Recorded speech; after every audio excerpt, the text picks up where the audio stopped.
এখন খারাপ, এখন বর্তমানে খারাপ, তবে আজকের থেকে স্বাভাবিক হয়ে যাবে আশা করা যায়।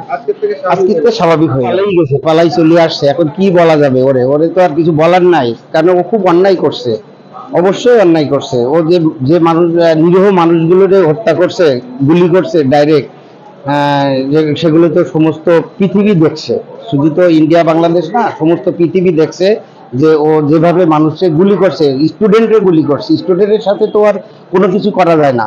এখন ওর যদি হাঁটুর নিচে গুলি করতো তাহলে কোনো সমস্যা ছিল না, ডাইরেক্ট বুকি গুলি করছে। এটা আসলে খুবই অন্যায়, এটা বাংলাদেশের কোনো জনগণ এটা মানতে পারেনি। যদিও 71 সালের স্বাধীনতা আমরা দেখিনি, হ্যাঁ, তো এখন আমরা সেটা দেখছি যে এত মানুষের উল্লাস একটা, এই 16-18 বছর ক্ষমতায় থাকার পরেও সে তাকে যে কেউ ভালোবাসে না, তার এর দেখাই দিয়েছে বাংলাদেশের জনগণ, দেখাইছে। এই যে অভিযোগ করার কিছু মানুষ, আমরা বিভিন্ন ফোনে আমাদের সঙ্গে তাদের যোগাযোগ আছে, তারা বলছে বাংলাদেশে ভোট হয় না। না, ভোট তো হয় না। প্রথমবারটা ভোটে আসছে উনি, আমি নিজেও ওনাকে ভোট দিছি। তারপরে থেকে এই পর্যন্ত 3 পিরিয়ড হয়ে গেল, আমি একটা ভোট, আমার নিজের ভোটও আমি নিজে দিতে পারি। উনি গণতান্ত্রিক ভাবে এসছে, এসে গণতন্ত্রকে ভোট। হ্যাঁ হ্যাঁ। এবং বঙ্গবন্ধু, এবার বঙ্গবন্ধু মুজিবুরের কন্যা উনি। বঙ্গবন্ধু নিয়ে কোনো কথা হবে না, উনি একদম মনে করেন ওনার জন্যই আমরা বাংলাদেশ পাইছি, ওনার নিয়ে কোনো কথা হবে না। কিন্তু বাংলাদেশের আপামর বর্তমান জনগণ সেই বঙ্গবন্ধুর মূর্তি তার যেটা এটা কোরদের উপরে, কোরদের কারণে এটা করতেছে। যদিও এটা করার, এটা আমি নিজেও সাপোর্ট করি না, কারণ বঙ্গবন্ধু নিয়ে কোনো কথা হবে না। কেননা সে না থাকলে আমরা বাংলাদেশ পাইতাম না, বুঝতে পেরেছেন? ইন্ডিয়া না থাকলে আমাদের বাংলাদেশ স্বাধীন হতো না, এটা কনফার্ম। ইন্ডিয়া যদি না থাকতো আমরা বাংলাদেশ জীবনও স্বাধীন করতে পারতাম না। আপনি যে বর্তমানে আপনি ইন্ডিয়ায় আছেন, বাংলাদেশে যারা আপনার ফ্যামিলি রয়েছে তাদের সঙ্গে যোগাযোগ করতে? হ্যাঁ, আমি এখন করতে, মাঝে তো পারি নাই, ওই যে সমস্ত নেটওয়ার্ক তো সব বন্ধ ছিল। এখন আমি যোগাযোগ করতে পারছি, ভালোভাবে যোগাযোগ করতে পারছি। আজকের থেকে মোটামুটি স্বাভাবিক হবে আশা করি। এই যে হাসিনা দেশ ছেড়ে চলে গেল, পালিয়ে গেলেন, আপনি কি চলে যাওয়ার পক্ষে ঠিক হচ্ছে না? ওখানে দেশে থাকলে মারা যেত, চলে এসে ভালোই করছে।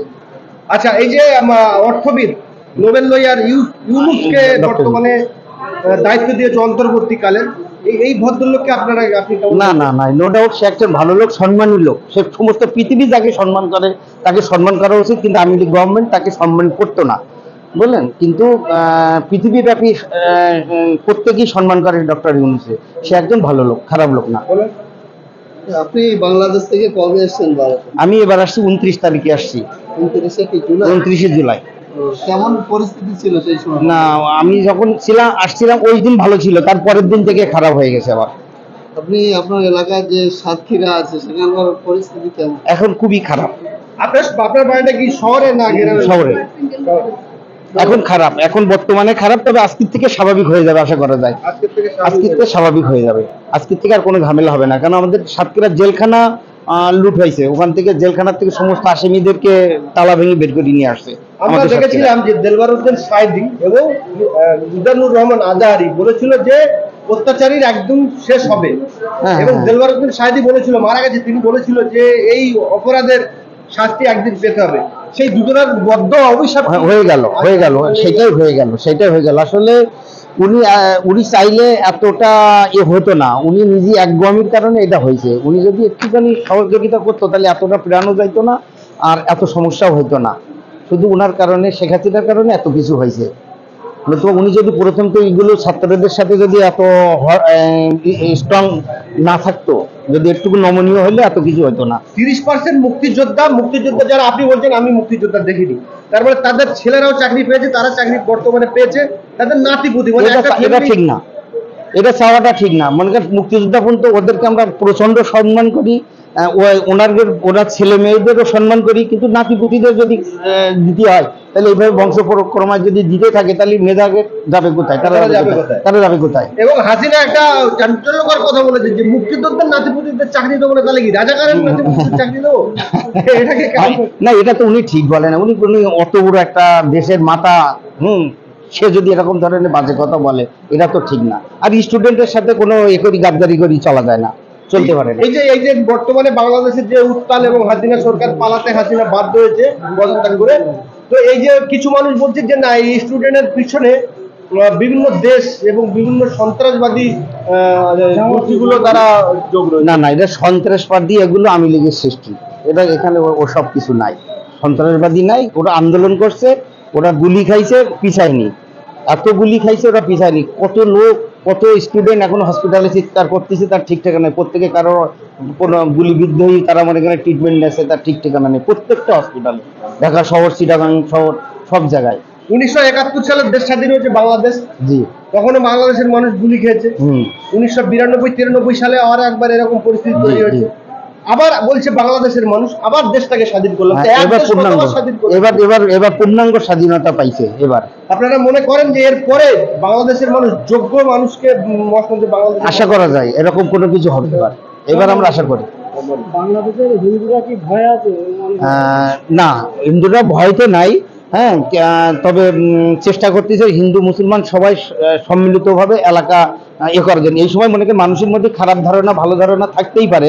এখন এটা আমি যেটা আলোচনা করছি, যেটা শুনতে পাইছি, তাদের শুনলাম যে ওরা সবাই মিলে কমিটি বন্টন করছে।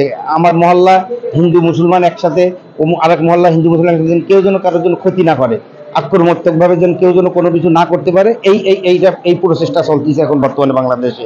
যা করছে করে ফেলিছে। হয়তো হিট অফ দ্য মোমেন্টে হয়তো গত কালকে যেটা হয়েছে, এখন থেকে আর কিছুই হবে না। আজকের থেকে আশা করা যায় আপনারা আর কোনো বাজে খবর আর বাংলাদেশে পাবেন এবং না। আমরা কালকে সোশ্যাল মিডিয়ার মাধ্যমে দেখলাম যে যারা সংখ্যালঘু, যারা ভয় করছে, এমন কিছু ভয় না, না, যারা না, না। ভয় করছে, না, না, না। তাদেরকে এই মুসলিম সম্প্রদায়ের সংখ্যাগুরু যারা যে তারা তাদের মন্দির বিভিন্ন রকম ভাবে না, না, পাহারা দিচ্ছে, এটাকে হ্যাঁ, মুসলমানরাই পাহারা দিচ্ছে, দেবে, ইনশাল্লাহ দেবে, কোনো সমস্যা হবে না। আর সমস্যা হবে না। সমস্যা যা হয়েছে গতকাল পর্যন্ত হয়ে গেছে, আজকে আর কোনো সমস্যা হবে না। আপনার নাম মোহাম্মদ আজহারুল ইসলাম, কোন জেলা? আমি সাতক্ষীরা জেলা, বাংলাদেশ। আজকের থেকে আর কোনো ঝামেলা হবে না, কারণ আমাদের সাতক্ষীরা জেলখানা লুট হয়েছে, ওখান থেকে জেলখানার থেকে সমস্ত আসামিদেরকে তালা ভেঙে বের করে নিয়ে আসছে। আমরা আমাদের দেখেছিলাম যে দেলবার হোসেন সাইদি এবং মিজানুর রহমান আজাহারি বলেছিল যে অত্যাচারীর একদম শেষ হবে, হ্যাঁ, এবং হ্যাঁ। দেলবার হোসেন সাইদি বলেছিল, মারা গেছে, তিনি বলেছিল যে এই অপরাধের শাস্তি একদিন পেতে হবে। সেই দুজনের বদ্ধ অভিশাপ হয়ে গেল, সেটাই হয়ে গেল। আসলে উনি চাইলে এতটা হতো না, উনি নিজে একগমির কারণে এটা হয়েছে। উনি যদি একটুখানি সহযোগিতা করতো তাহলে এতটা প্রাণও যাইতো না, আর এত সমস্যাও হইতো না। শুধু উনার কারণে, শেখ হাসিনার কারণে এত কিছু হয়েছে।